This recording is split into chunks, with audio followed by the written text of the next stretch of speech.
ឥឡូវហ្នឹងកាយ5អស់ពីបងជឿស៊ីមទៅអស់ពីសម្ដេចកុងព្រះទៅសម្ដេចកុងព្រះគឺកាត់មួយសាសហើយអត់បានឡើងវិញទេបានឡើងវិញតែ3ទេមានតែ3បងជឿស៊ីមមរណកាលទៅនៅសល់2ខ្ញុំជាមួយបងអេសំរិនហើយកន្លងទៅនេះត្រូវបាន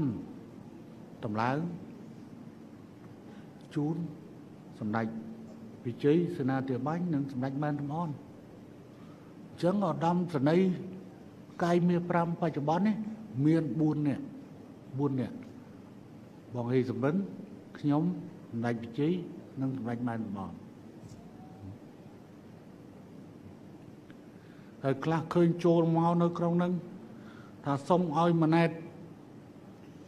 ឡើងកាយ5ទៅបានខ្ញុំឆ្លើយត្រឡប់ទៅវិញតែមិនតាន់ដល់ពេលមួយនឹងអត់ទទួលទេ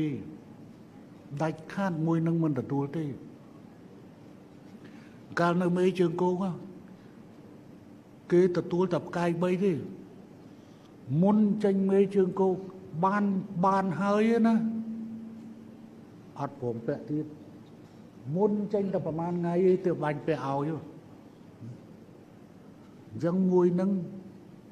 គឺមិនទទួលមិនតាន់ដល់ពេលដែលគេត្រូវទទួលទេ